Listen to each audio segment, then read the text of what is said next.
Hello everyone, all the adequate people. This is going to be an interesting story. I have my new friend, my young friend with me, Mendel, and he has a very, very interesting story. He's an Israeli soldier. He's a wounded soldier. He fought in Gaza, and I'd like everyone to hear his very touching story with this young man. At his age, most of our kids never even been close to it. They never even had ideas about those things, at what has happened to Mendel and what he did and what he's doing. So, buddy, tell us a little bit about yourself. Where were you born? Who were your parents? Where do you live? How did you end up in the Israeli army? Well, it all started in Chicago. In Chicago. It's Rogers Park. Like, it sounds like Chicago. The snow of Chicago. Actually, my parents, we just finished our audition in the house. This is 2010, right? How old are you at that time? At that time, 7 years old. 7 years old. Yeah. 4 siblings, older brother, older sister, younger brother, and 2 amazing parents. But again, we're in Chicago, it's Rogers Park. Life was great. Just finished our audition in the house. My dad was successful, business-wise. Everything was great, really. But, at some point, I guess my parents reached this point where it was like, now or never. You're Jews, we're Jewish, and the Holy Land is in Israel. And they decided it's now. So they pretty much gave up a lot for a bigger purpose. Wow. But in 2010, we moved from Chicago, not just to Israel, but to Judea and Samaria. Now, Judea and Samaria, that's where Arabs live now. Yeah. Right. So you moved to Israel to live with Arabs. Yeah. Okay. It's an interesting way to say it. Right. But yeah, hey, listen. Well, what it is, it's dangerous. It's not safe. No, it is dangerous. Yeah. By you settling there, you're literally protecting the land with your body. Right. That's what it is. And just to give you perspectives, I'm talking about from somersaults in the snow of Chicago, and from, posters of Michael Jordan in my room. I'm in Judea and Samaria. In Judea and Samaria. With waking up, 4 o'clock in the morning, hearing from the mosque and the, Call for prayer. Yeah, Allah Akbar, 4 o'clock in the morning. Yeah. But just to clarify for our Gentile friends, you moved to Judea and Samaria, you kick some poor Arab Palestinian family out of their house, and you move in their house and you occupy their house. Is that how it happens? What, in Gaza itself? No, in Judea and Samaria. When your parents move in, they go into the Arab Palestinian house, they kick that family out, they occupy their land, and is that how? Because most of the people think this is what you Jews do in Judea. Is that what they say? That's what they say. I have no reason not to believe them. I hear you. Well, that's definitely not. It's far from reality. Tell us, how did your parents? They bought the house. What did they do? Like life. You just bought the house. It's actually a settlement. You have certain settlements and villages and areas, and you buy a house like a normal person. So you didn't kick any Arabs out? No. Okay. It's actually, let me just say this, as an Israeli and as a Jew, it's harder to build a house than the Arabs. Right. That's like the opposite of what... Well, we're experiencing the same thing in the United States sometimes now. Nowadays, the illegal immigrants have a much easier way of surviving in our country than, let's say, Americans. So you grow up in this settlement. Yeah. Your parents are working. Your brothers and sisters are growing up, and then you decide to go into the army. Yeah. I mean, there was no question if I was going there or not. You're going. I think, well, of course I'm going. And something that's important to understand. I grew up, since 7 years old, I grew up from ideals and values. Since I was young. Yeah. My parents gave up everything just to move to Israel, right?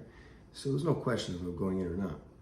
And not only that, but I wanted to have a very meaningful service. I didn't want to check off that I served in the army. Sorry to interrupt. Yeah. What Mendel is going to say, you can't see Mendel right now, but he's an athlete. You can see that this guy's, he could be in the Olympics. This guy's extremely strong, extremely well built. That this guy's been in the sports, I guess, since you were a kid. Yeah, I was doing parkour, soccer, basketball, running marathons, swimming. Yeah, so this guy's unicycle. Yeah, that's my flex. I do the unicycle. Well, he's opposite of me. So you decide you're going to go in the army, but you're not going to be a jobnik. You're not going to work in the office. I'm going to have a meaningful service, and I want it to be tough. You're going to be a soldier. Exactly. Right. Okay. Exactly. So I enlisted to combat engineering. But before that, you wanted to be a SEAL. Oh, well, yeah. I guess that's important. It's important that I had my dream. I had a dream. Right. A goal to get this Navy. So we were a lot older, Right. No, a young guy, but I definitely had a goal and a dream to be in the Navy SEALs of Israel, called SHUTAFIM. Right. And I worked hard, trained hard. I put in the work. Right. I put in the work. And it just, I had a plan, but God had different plans, and it didn't work out then. It's a lot of people think it's oh, you didn't fail or something. No, these units are so particular and so specific that sometimes no matter what you do, no matter how hard you try, you can't make it in there. It's just you weren't born that way.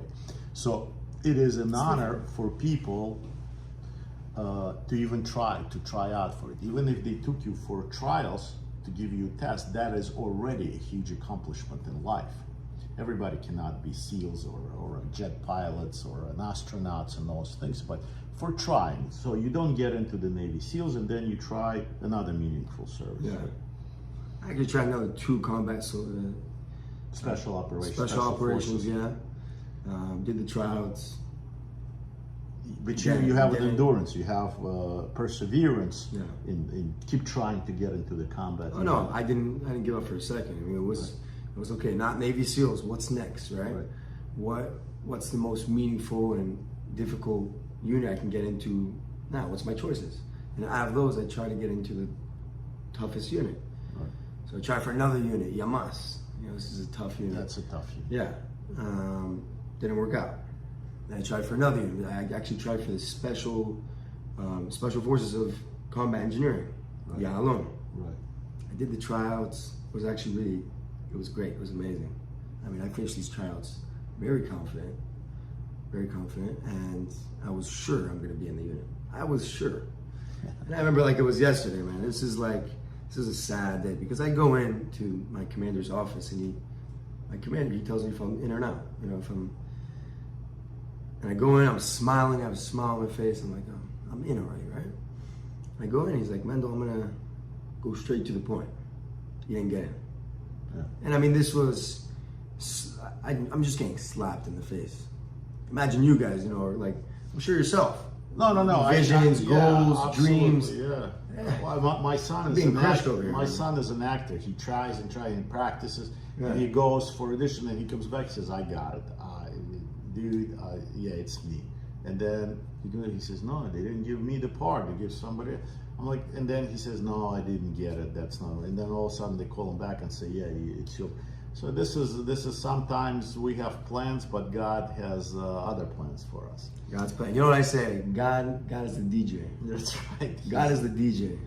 We got plans. We think we know everything. But he switches it up. Yeah, it's that way. It's more fun. So you end up with the combat engineers.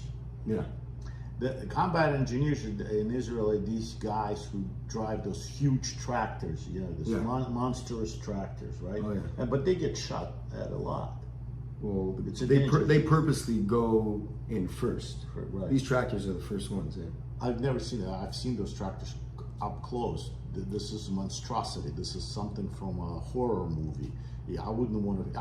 I think I'd rather face a tank than this tractor. They're pretty brutal. They're brutal. Yeah. The people inside, they're also brutal. They better be. They better be. So you're a combat engineer, Yeah. and you're doing your service and having fun, right? All right, so what happens next? Well, I mean, How long you were in before still- 7 October? well, I was in before 7 October. Like when the 7 October happened, I was already 7 months into my basic 7 training. months, okay.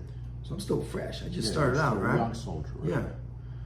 The basic training is 8 months. So when the 7 October happened, I still had 1 month to, be a soldier I felt ready. But on the papers, Right. I wasn't ready. So, actually, first month, I remember the first month of the war was so difficult for me because, well, obviously for all of us, It's not Miami on Unbelievable. the beach, that's for sure.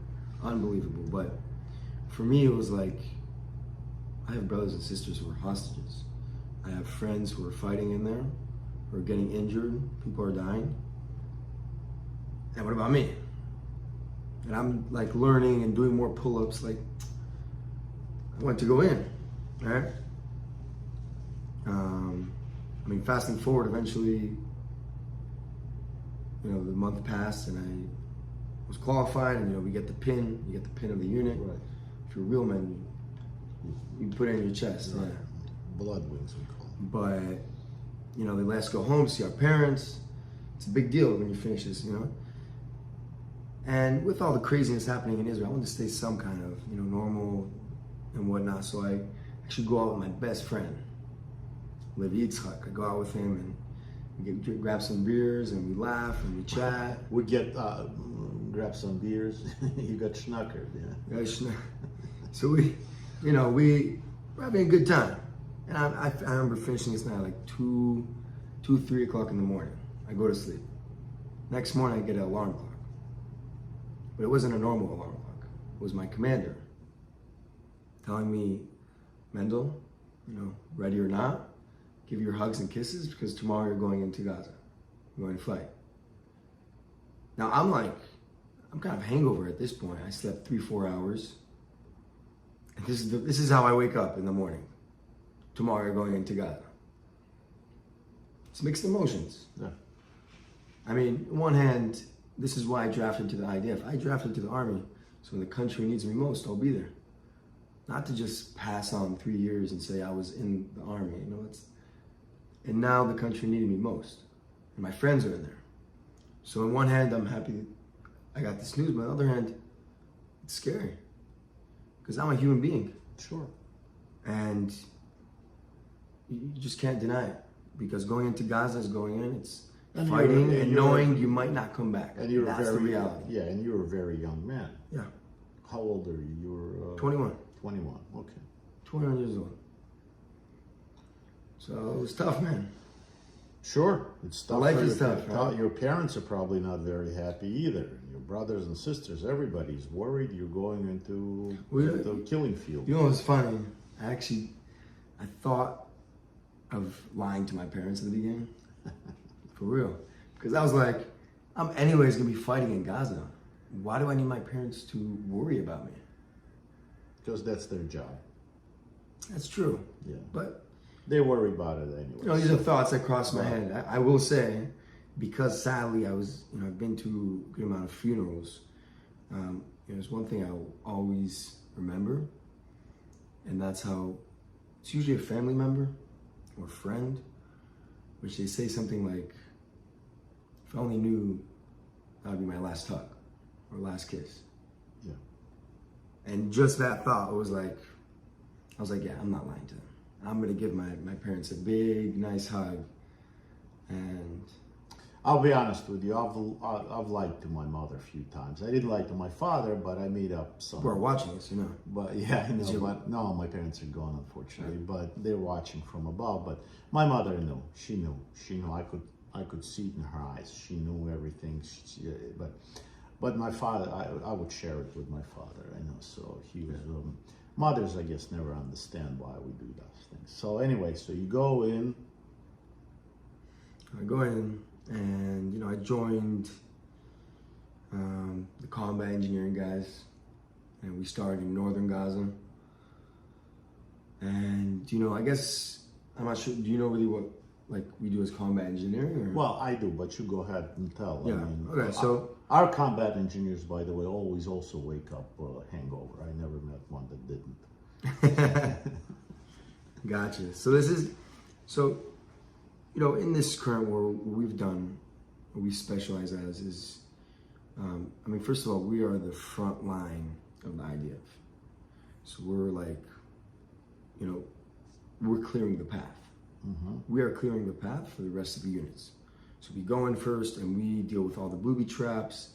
With tunnels. We find tunnels, we explode the tunnels, and we take down buildings. I mean, we're a lot of explosions involved in this. It's very important work, very critical. Right, no, absolutely. But it's dangerous. Yes. It's dangerous. And I mean, a little bit about Gaza. What can I say, man?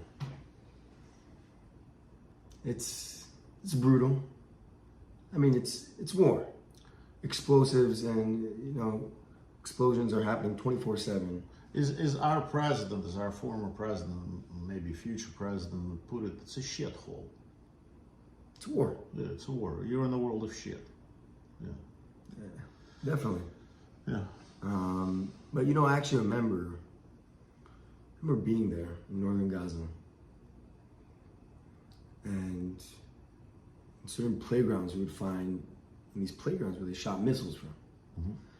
And I remember being in a hospital, a big hospital in northern Gaza. And just 3 meters outside of the hospital was a massive tunnel. Well, that's what terrorists do. They use civilian locations that are subject to Geneva Convention protection. They use it as their basis. Sure, because then you get blamed for firing definitely. them. Yeah. Hey, I've heard, before going in Gaza, I've heard about this. We all heard about this, right? Sure. Hamas using civilians as human shields. Absolutely, but... Well, I have never heard of military that before they go in or before they blow up or fire on the enemy, they give an alert. They give an alert. They first hit the building with a drum to shake the building. Then they send SMS messages. Then they put leaflets out, saying clear the area. We're going to destroy this. I've never heard of a military doing that. Except Israelis. It's true. And then they get blamed for being brutal. It's the terrorists that are brutal, the ones that they're using it. But go ahead, yeah, I'm sorry. And we could walk into, I remember walking into this one house. I mean, first of all, this house was a lot nicer than mine. A lot. A very nice house. Pictures of the family, television, nice sofa, teacups and nuts on the table. Everything seems normal, right? A normal house. Even a nice house, like I said. Right. But then I walk downstairs with my team, and under the staircase we find rifles. And then under a mattress we find an RPG. And then we find vests with Hamas patches and magazines. And then we move to the next house. And the next house, on the counter, I see a book. I'm curious. Open up the book. You see children holding rifles. And it's like, again, it's one thing to hear about it, and it's one thing to see it with your own eyes. So, yes, the civilians that are being used as human shields by Hamas. And on the other hand, the terrorism is everywhere. Everywhere we went, it was terrorism. Well, they teach them at school. They teach them at school that this is the meaning of their life, to kill you, to kill the Jews. It's messed up. It's not a war of land or of religion. It's between civilized world and uncivilized world, and there's terrorists, the darkness and light. So, unfortunately, we're the ones that are paying for those schools. The United Nations, the United States, the European Union, to teach these people to go ahead and die the cult of death, to kill people who created an oasis in the middle of a desert and the malarian swamps that given so much in medicine and high tech and other things. The Gaza Strip could have been one of the most beautiful. It is a beautiful. It's the most beautiful. They could have created like a resort area where the whole 100%. world would go. It's like every year. 100%. But they decided to build tunnels and kill you, and we're paying for it. That's the sad part. Yeah. But you know, I always say it always starts like, you know, I guess jumping forward a little bit, but people always talk about solutions, right? About the Gaza Strip and Israel. And most of the solutions people are saying, they're just bandages. People don't talk about the real solution. Right. And the real fact that we can't deny is that this whole generation grew up as we stole their land, as, you know, killing and doing a terrorist attack is resistance and it's fighting back, and they need to kill us, and they're taught terrorism since they're babies. Yes. So what do you expect? I honestly, if I was living in the Gaza Strip, I would probably be a terrorist. Yeah, me too. I'm sure. We all I'm sure. would be. Listen, and it's again, it's the only organization that exists for so long to deal with the refugees is for Palestinians in the United Nations. No other. I'm a refugee. I came to the United States in the status of refugee, but once I became a citizen, I'm no longer a refugee. And millions or billions of people that move around this world, you know, eventually lose the status of refugee with the United Nations, except one nation. Several floors up, there is a doctor. He has a BMW, nice guy, young guy. He's a Palestinian. He was born in the United States. He's still a refugee. He's in the status of a refugee. He's an American citizen. But he will always, his children and his father and his grandfather were refugees. And this is all with this UNRWA, the United Nations organization, which, by the way, the guy who got killed, the bodyguard and the assistant of Sinwar, they found the ID of a teacher of the United Nations school, on him of United Nations school in Gaza. All right, but that's a different story. Let's go back to you. So you end up in Gaza. You're a young man. You're a young soldier, basically. You're not a seasoned soldier yet. So you're pretty green. You have a command. I just came out of the fridge, man. Yeah, just came out of the fridge. They just fridge. unfroze you, right? 8 months. 8 months. You're in. It's a scary experience. I can tell you, it's a scary experience. I'm even scared listening to this. It's scary. Okay, so you go in, and then what's happening? So again, we've done a lot of work in there, and you know, I guess jumping to 12 December. 12 December, you know, it was a nice day outside. I'm in Jabalia. This is northern Gaza. Me and my crew are waiting for our next mission. We're just sitting in our tank.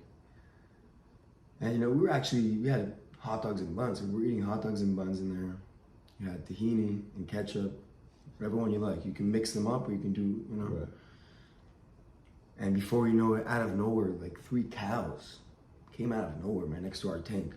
Cows. Cows. It's probably the ones they stole when they raided the Israel. Could be, because man. they were stealing cows and then they But shot some. they came out of nowhere. Right. But 3 cows. So I start feeding the cow hot dogs. I mean, a cow eating hot dogs. That's a little messed up. It is. I'm not a judgmental guy, but just Are a they little. kosher? That's a little. They're kosher hot dogs? Oh yeah. Oh, okay. So Yeah. It's okay. It's okay. I guess so. But, you know, we're listening. We had a small radio. We're listening to some music. And actually, you know, the same day, a good friend of mine, Uriah Yaakov, he's on my team, he had a birthday. So before we went out to our mission, my commander gave my friend, Uriah Yaakov, he gave him, you know, you don't have to go out on this mission. You can stay back. Eat more hot dogs, you know, whatever. And my friend Uriah Yaakov, he decided, no, I'm going to go out anyways. And we get our mission, and we start to head out. We were 9 guys going by foot, and army vehicles and explosives, all that was behind us. Who was the senior guy with you? What is it? The senior guy, the most experienced guy with you. Was a sergeant, a lieutenant, officer, or a sergeant? He was actually very, well, I don't know what you would call that in English, man. Team leader? My English is good, but when it comes to your some English words, is like your English. I feel like I'm talking to a guy from Chicago, you know. Yeah. What language do you speak at home? I speak only English. My mother, I live in Israel for 14 years. Right. My mother can't speak Hebrew at all. Oh, really? So she speaks English. So to respect my mother and, you know, to not be rude for her, to understand what we're talking about at home, we speak only English. Okay, Yeah. that's why your English is way better than mine. Thank God. But, so, Is it? Yeah, I think so. Okay. But you senior guys, like, is he a sergeant or has he been in the army for a little longer than you? No, the guy who was in the army for 16 years. So he's an officer or a senior sergeant. So he's been in the fights before. Okay. Yeah. So he's an experienced guy. He's not, okay. He's leading us. Okay. And you know, we move forward, and at some point we get to a very exposed area. I mean, this is like kind of a dead zone. Out in the open. Yeah. And we need to cross it. We're on our way to our mission. Now, we try to cross it as safe as possible, but obviously nothing's safe in Gaza. So we go by pairs. You know, my team go by pairs, and I'm covering from behind, and people are crossing it. First pair gets to the end, the second pair heads off, right? And a little bit before it was my turn to cross, we didn't see anything, we didn't hear anything. It was just a massive explosion. You heard the explosion. Well, I felt it. You felt it, you know, the way, okay. And from 1 second of me standing up, confident, I mean, we're fighting evil over here. Yeah. And I'm trying to bring back my brothers and sisters. Right. It's scary, but I'm feeling confident. I'm feeling strong. And a second later, I find myself in a scenario I never imagined. I mean, we got hit by an anti-tank missile. We got hit by a missile that's supposed to damage a tank and the people inside of it. But they didn't shoot at a tank. They shot at you. They shot at me and my friend, Uriah Yaakov, that had a birthday. It hit him directly in the stomach. I mean, not to get into details, but he was instantly dead. Yeah. Now, obviously, part of me and my boys being alive is because of him. He took the hit for us. Absolutely. How old was he? How old did he turn? He was 21. 21. He turned 21 that day. Okay, so he's a 20-year-old kid. Yeah, okay. And you know, I'm laying on the ground. My ears are ringing. I feel like my body's on fire. And I can smell the gunpowder. I'm totally conscious. And I mean, I have no clue. At this point, I have no clue what's going on. I mean, what hit us? How much terrorists? Where are they? I see a piece of my friend, Uriah Yaakov, in front of me. Who's alive? Who's dead? I look at myself and I have no clue. I mean, I remember picking up my arm and the whole floor is full of blood and I'm in a lot of pain. So you feel the pain at that time? Yeah. I mean, that's good. The adrenaline was crazy. I always say if I would have felt all of the pain, I would have died from pain. But thank God we have a thing called adrenaline, right. And that's... So, you know, when you thought it was gonna get worse, it got worse because they started to shoot at us with their rifles and bullets are flying over my head. And I'm just laying on the ground. I can't even get up. My mind is telling my body to get up, but my body can't. So I scream for help, and at the same time, I'm literally thinking about life. This might be my last breath. And I remember the first thing I thought about was my family. And I thought, if I don't come back home, what would that do to my family? And just the thought of that gave me the mental strength to stay somehow in the scenario, because in a scenario like myself, you want to close your eyes and say enough is enough, right? And the second thing I'm thinking about is like, wow, I just finished high school. I don't understand if people really understand this, but I'm 21 years old. I just finished high school. I'm a guy who, you know, I run marathons. I like to go fishing. I ride a damn unicycle. I work out, I'm athletic, I love to go to the bars, grab some drinks. You love life. I love life. I'm a typical 21-year-old. And here I am, thinking to myself, is this it? Like, I don't have no kids, no family. I ain't doing Ironman, I ain't climb Everest. Like, this is it? And while this is happening, you know, the guy who came and saved my life on the spot and gave me the first medical treatment, he was one of the 4 who was injured. Because my friend who had COVID, he passed away, may he rest in peace, and 4 of us were injured. One of the 4 who was injured, his name is Mayan Mullah. He had like 100 shrapnel pieces in his body. Where did he get the strength and the courage? Doesn't make sense. But he got up, he shot back, and I remember he came to me and he put a tourniquet on my arm and my leg and bandaged my stomach. He saved my life.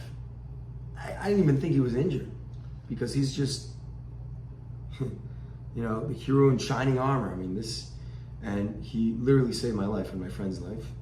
And he only allowed himself to be evacuated once we were okay.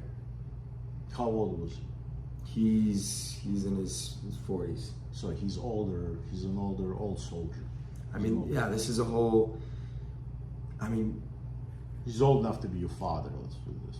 Yeah. So, but I can tell you from my experience, he did a very good job. Putting tourniquets a lot of times, you would have lost the arm. I mean, you would have he saved your life by stopping the bleeding because you have a pretty huge scar. 100%. Well, unfortunately, we cannot show the wounds that Mendel has, but I've seen the pictures of his wounds. They're horrible. I mean, they're not.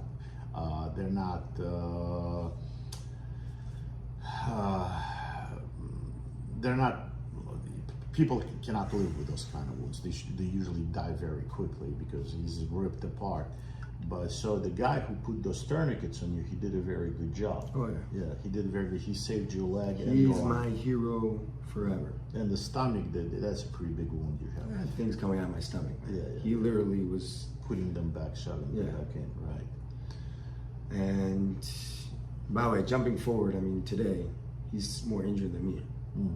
Well, how bad is his injuries? Well, he has nerve damage in both of his legs, so he's still between crutches, and you know he's been through a tough journey of recovery, and he's still going through it. But he's also older, so it's a little bit more difficult. For sure. Yeah. But you know, a guy like this, I mean, he'll make it. He's gonna more than make it. We actually have a plan to do an Ironman together.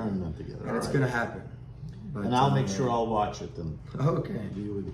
So I love it. So they evacuate us. We get closer. How did they evacuate you? By what means? Helicopter or? Well, no, it was by an army vehicle that got us closer to the border. Right. And then from there, Special Rescue Team 669. It's a famous rescue team. Right. Okay. By the way, this unit saved thousands of IDF soldiers. Anyways, before we know it, I find myself in a helicopter. Still conscious. I'm conscious of this, you know. It's amazing that you're conscious because anybody would have been knocked out. I even remember, you know, they gave me it's a drug. I'm not sure what it's called. But it's kind of like a lollipop. It's not a lollipop. You know what it's called? You know what I'm talking about? No. Anyways, it's a drug. Morphine. They usually will shoot you up with a morphine. So it was a drug. Right. Now I'm so like, I thought it was a lollipop to bring back sugars to my body. But anyways, I'm laying in this helicopter, like in the movies with that silver... to keep the heat. Yeah, right? So you exactly. Right. And I'm laying there, and I look, you know, I see the sky, and I'm like, wow, I'm in a helicopter. What a ride. I mean, hold up. I'm 21 years old and I'm on a chopper right now. I mean, this is cool. This is pretty epic. This is the first time you're on a helicopter. Yeah, it's my first time. This is pretty epic. It is very interesting. But, you know, it was epic for 10 seconds because then I remembered I got hit by an anti-tank missile. So, and you know, another like small moment on that helicopter. I remember, I mean, you realize this is my first time. I've done training, but I've never prepared to get hit by an anti-tank missile. Nobody is. Believe it or not, this is my first time getting hit by an anti-tank missile. So First time, yeah. Hopefully the last. But well, the things are intended to destroy tanks, and they didn't kill you, so it's we're here. yeah. But you know, I'm a guy who asks questions, and so I remember calling up one of the guys in the chopper, and I asked him, I was like, does it matter if I stay? Like, can I close my eyes? Can I feel like it's my first time? So he was like, yeah, it's good. You should. It's good to stay, you know, mentally. So I just started to sing. I was like, Am Yisrael Chai, and I'm singing that. And of course, they were smiling in the chopper. Everyone was smiling over there. And crazy stat, but 47 minutes after being hit in northern Gaza, I was already at the hospital in Israel, Shiba Tel Shomer. And before you know it, I'm surrounded by doctors.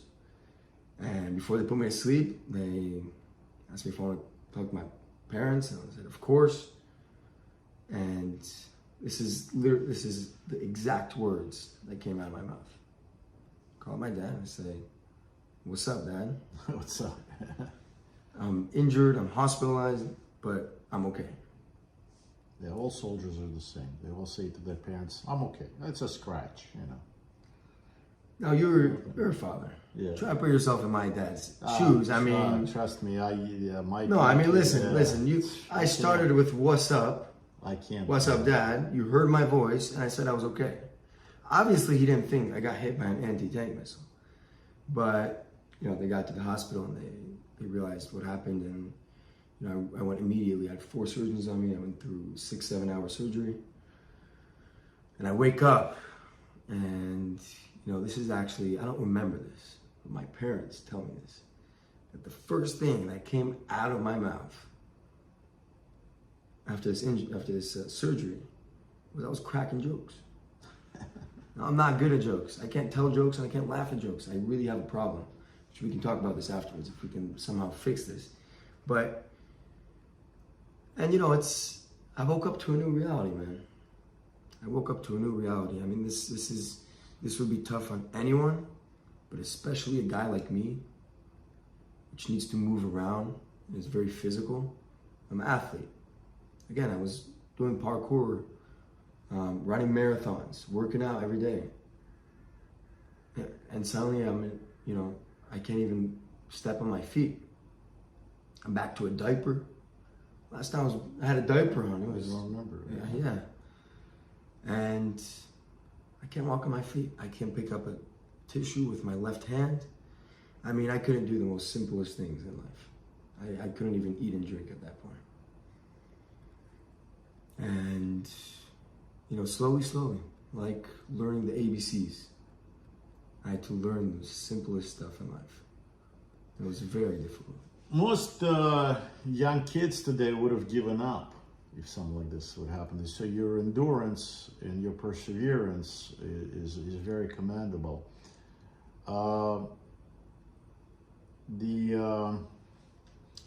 Mendel now does flips. He can't show it here, but if you would have seen his leg injury and his stomach injury and his arm injuries, they're severe. There's no question about it. Most people would be crippled in that situation. But he showed me how he does flips, and this is pretty amazing. He's an amazing, he's an amazing kid. He's really still a very, very young man. He's just out of high school. And I ask people who get to watch this to distribute it, to show it to your children, who are probably in college now, enjoying their lives, partying and enjoying and not realizing that there are kids just like them right now defending them, fighting in this unfair, horrible war where they die on their birthday, and when they get, and it's not defending just Israel. It's not, a lot of people go around saying, "Oh, Israel has right to defend itself." And stuff. Evil. They're fighting evil for all of us. And until the world is standing by, expecting Israel and these kids to do the dirty work for us, and then we can criticize them. Oh no, there's too much suffering. Civilian people are dying. Civilian people are not dying because of people like Mendel. Civilians are dying because of terrorists are hiding among them, in the hospitals, in the schools, and so forth, blaming the wrong ones. So please distribute this, please show it to them, to your children, to your friends, so maybe we will learn and maybe we will wake up to what is going on and realize, like Mendel said, that it's just what they're doing is they're putting a band-aid. They're treating symptoms of a problem, of a disease. The true disease and the true problem is with us. It's the United Nations who supply those schools, who teach those things, who give the cement and the concrete and the other things so the terrorists would prosper rather than their people. It is within our administration in Europe and in the United States. It gives billions of dollars to those terrorists, releasing billions of dollars, taking sanctions off of Iran and giving Iran billions of dollars that way, or unfreezing their funds, thinking that you can negotiate with them, thinking that all of a sudden they'll realize that we actually want to be friends with them. It doesn't work like that. So Mendel, tell me, why are you doing this? So you came to America, you're an American. Yeah. You're in America, so you can come and live in America. You're in Miami now, right? It's better than Chicago, but you can come and live in America. You're going to come and live in America, or you're going to go back to Israel? Well, I almost died for Israel. I think it would be a little weird to. So you've done your part. I mean, you've paid your dues. You don't owe anyone anything anymore. Yeah, but at the end of the day, we only have one land, man, and that's Israel. My family's there. So yeah, so you're going to go back to Israel. So what are your plans? What are you trying to do in the United States? What do you want Americans to hear from you, from an Israeli soldier? Well, first of all, people need to hear the truth, right? And people need to understand what guys like me are going through. They don't want to hear the truth, but they will have to. Well, one way or the other, the hard way or the yeah, easy don't want to. You're trying to make it easy for them. Okay. They need to hear the truth. I want to give people perspectives. I want people to understand what guys like me are going through, and I believe I've been through the biggest challenge of my life. I mean, people go through a whole lifetime not experiencing what I've experienced. I got a life. We're talking about people get life lessons in years. I got it cramped up to a couple months. Yeah. And I've learned a lot, and it's been a long journey, and it still is. But here we are. We're standing. Your boys working out every day. We're doing flips. We're doing good. We're stronger than ever. And we can't give up. We can't give up. You guys know one of the things that kept me moving forward through this whole rehabilitation was knowing that I have brothers and sisters. We got brothers and sisters who are not here today. They died for us to live. And therefore we better live. And we better make sure it was not for nothing. Right? We don't have the right to put our hands down and give up. We have to keep on waking up every day with a smile on our face, with the strength to continue moving forward, and strengthen each other with Jewish tribe, man. And Am Yisrael Chai, man. No one can defeat us. That's right. As resilient as they get. We say it, whatever doesn't kill us makes us stronger, makes us tougher. And Literally. You definitely will have to live not only your life, you'd have to live the life of your buddy who got killed and saved your life. So you'll have to live several lives, and you'll have to live them well. By the way, I didn't even say, but right now, what I'm doing in the U.S. and why am I here? Right. So after being through all this, I've spoken to some groups here and there, and I realized how meaningful it was for the people hearing and for myself. And therefore, I decided, I'm right now like with no organization or no, just on behalf of myself. So nobody's sponsoring you, nobody's paying you to come here and to do this. You're just doing it on your own dime. You're doing it on your own time and your own... Exactly. Going all over the U.S., meeting with my brothers and sisters, sharing the story, sharing my personal story, but in the bigger picture, the story of the resilience of our nation, and sharing love, trying to inspire if I can, And that's what I'm doing right now, you know, so. It's I like all. I'm blessed. Yeah, I'm a blessed guy. We're blessed with you, but I always get amazed when I hear Israeli soldiers or Israelis in general. They always say love. We're doing it for love. They're doing it because they love the guy next to them, because they love their family, because they love their culture, because they love. I never hear it from any other culture. You know, even us in the United States, we gotta kill him. But these Israelis, they're May always our love be stronger than their hate. That's May right. our love be stronger than their hate. If they would love their children as much as we love our children, they would never do that. Definitely. So I must commend you on what you're doing, and I think what you're doing is very, very important. I wish I could say there's going to be a site where somebody can donate you, but there's no organization that sponsors you. So maybe there will be an organization. Again, please spread the word around that there's such a guy here. And I think we're looking for opportunities. It's our nation. This is how we survived through centuries. And we find them. We find those opportunities. They don't come to us. We have to look for them. You're absolutely, for a young man, you're very wise. And I think in your case, why is it so important to be in the United States? Because you look like an American kid from a movie from a high school, and you sound like you're an American. You are an American. So it is always a pleasure to meet an Israeli guy who's Yossi, and he's telling you this story, and he fought, and his buddies, and we were there. But it is absolutely different view or different understanding when your fellow American is talking to you. So I think this is what you able to deliver that no one else can, because you're an American. Well, when people have a picture in their head of an injured IDF soldier, right? They don't think of They me. don't see you. That's for sure. I thought you were just a party boy that showed up at the shul, and we were celebrating, and then all of a sudden I thought you were just the kid of some rich Jewish guy in Fort Lauderdale, to be honest. And then when you came out and started speaking, it was a completely different.